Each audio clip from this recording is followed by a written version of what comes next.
Today we're going to continue on our lesson with our work with graphing quadratic equations that are in standard form. And remember, standard form looks like y is equal to ax squared plus bx plus c. But today we're going to talk about specifically quadratic equations that give us a face down parabola. So they're negatively oriented parabolas. And we can actually tell when they're negatively oriented because a will be negative. So if a is less than 0, I just wrote greater than. If a is less than 0, we know that we have a negatively oriented or face down parabola. So looking at example 1, y equals negative x squared plus 2x minus 1. A is negative 1, b is 2, and c is negative 1. So do you see how a is negative 1 here? A is negative, which means that we have a face down or negatively oriented parabola. So we're going to follow the same 6 steps that we did yesterday. We are going to find our vertex, then our axis of symmetry, followed by the x-intercepts, the y-intercepts. We're going to start graphing those points and then find extra points if we need them. So let's go ahead and jump right in. Step 1, to find the vertex. Remember, to find the x value of the vertex, we use negative b over 2a. So x is equal to negative 2 over 2 times negative 1.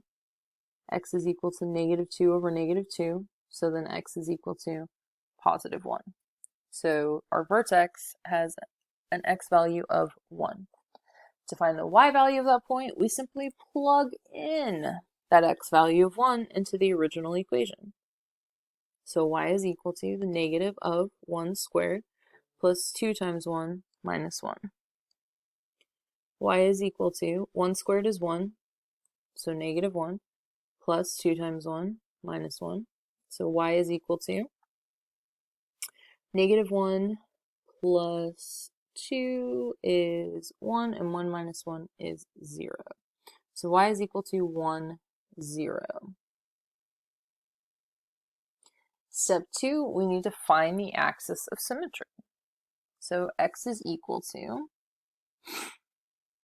the x value of our vertex, so x is equal to 1. Now something that's standing out to me here is that in this point, 1, 0, our y value is 0.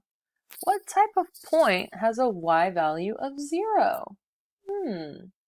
X-intercepts. So 1, 0 is not only the vertex of this parabola, but it's also probably going to be the x-intercept. Let's see if we're right.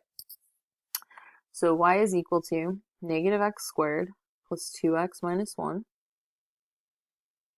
Well, whenever we find our x-intercepts, we want y to be 0. So 0 is equal to negative x squared plus 2x minus 1. I'm going to try to find my x-intercepts by factoring first.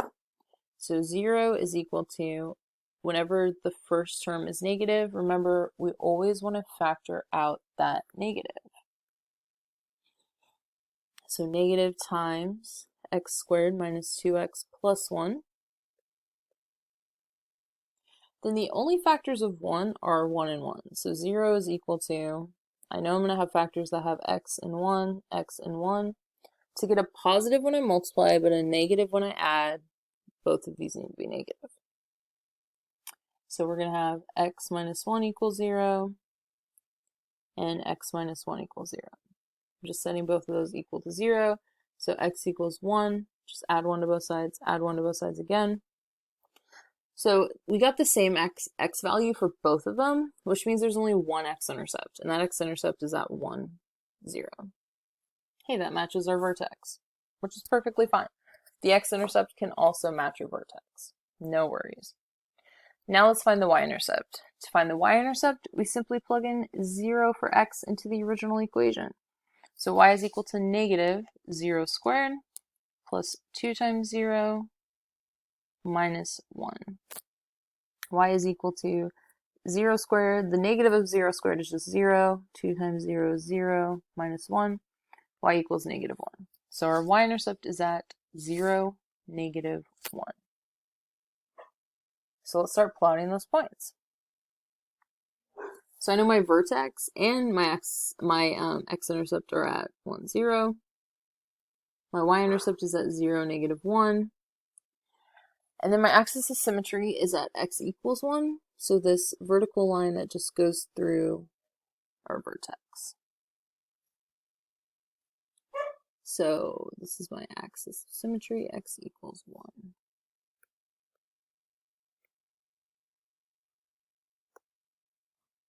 All right, so we clearly need to find some more points to help us graph this parabola. Right now we only have 2 points, and we could reflect the y-intercept since it's 1 away from the axis of symmetry. We can go ahead and reflect it 1 away over there. So we need to plug in some more x values just to help us find the shape of this parabola. So this parabola should extend to the left in this direction.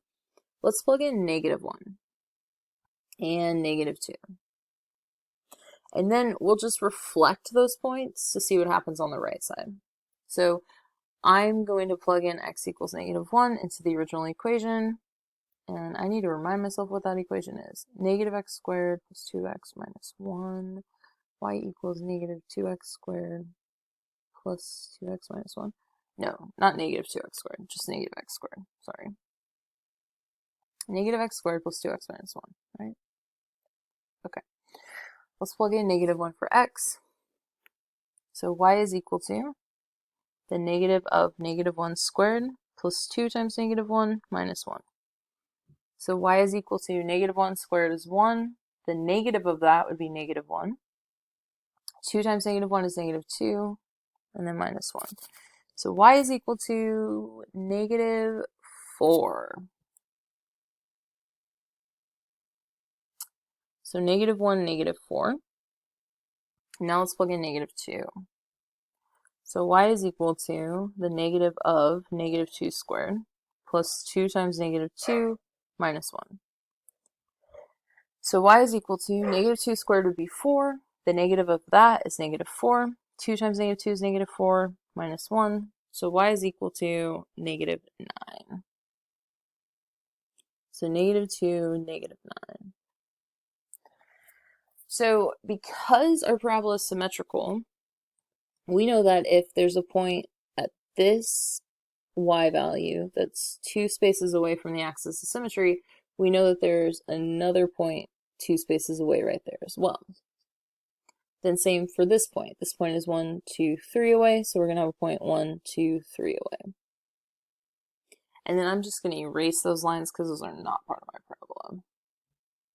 And there we go. We have a clear picture of the shape of this parabola.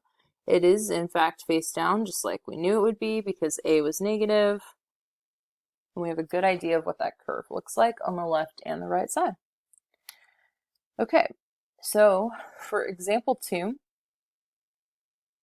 I want you to do the first 4 steps on your own. So do step 1, 2, 3, and 4. Press pause on the video and then press play when you're ready to check your work. Go for it. To find the vertex of the parabola, you should have used x equals -b over 2a. So a is -1. There's no bx term, which means b is 0, and c is 4. So x is equal to -0 over 2 times -1. Well, 0 divided by anything is 0. So the x value of our vertex is simply 0. Then plugging that into the x value in the equation to find y. So y is equal to -0 squared plus 4. So y is equal to 4. Well, hey, 0, 4. If the x value of this point is 0, doesn't that make this point a y-intercept? Interesting. All right, so now we need to find the axis of symmetry. It's just x is equal to whatever the x value of the vertex is, so x equals 0. To find the x-intercepts, plug in 0 for y. and factor if you can. If not, we have to use the quadratic formula. So 0 is equal to, let's factor out the negative first. Then we have a difference of squares, which means x times x is x squared. 2 times 2 is 4, and then a negative times a positive gets us that negative 4 in the middle. And it also makes our middle term cancel when we multiply. So, let's set each factor equal to 0 and solve for x. So add 2 to both sides, so x equals 2. Subtract 2 to both sides, x equals negative 2. So our x-intercepts are at 2, 0 and negative 2, 0. To find the y-intercept, you should have just plugged in 0 for x. So 0, negative 0 squared plus 4, y equals 4. And the vertex and the y-intercept are in fact the same point, which is perfectly fine. So let's go ahead and plot those points. So we found x-intercepts at 2 and negative 2. Our vertex was at 0, 4. It's also our y-intercept. That means that our axis of symmetry is also the y-axis. So our axis of symmetry is x equals 0, which is also the y-axis. Now we need to find some extra points on this parabola. So let's find a x value between our x-intercept and our y-intercept. So between negative 2 and 0 would be negative 1. Then we'll just reflect that point. Then let's also plug in a point after this positive 2. Let's do 3. And then we'll just reflect that point. So plugging in negative 1 into y equals negative x squared plus 4. So y equals negative of negative 1 squared plus 4. So y equals negative 1 squared is positive 1, but the negative of that is negative 1 plus 4 is 3. So y would be 3. Then let's plug in 3. Y is equal to the negative of 3 squared plus 4. So y is equal to 3 squared is 9, and the negative of that is negative 9, plus 4 would be negative 5. Okay. So let's plot negative 1, 3. And then this point is 1 away from the axis of symmetry, so I can reflect it 1 away on the other side, and I know I have a point there as well. Then I'm going to plot the point 3, negative 5. And this point is 3 away, 1, 2, 3 away from the axis of symmetry. So I know that there's going to be 1, 2, 3, a point 3 away on the other side. So go ahead and draw in your parabola now. So we have a clear idea of what this parabola is going to look like. And there you have it. So hopefully that's what your graph looked like as well. And since a was negative 1, we know that if a is less than 1, we will have a downward facing or negatively oriented parabola, which totally matches the graph we found. So it looks like we did some good work today.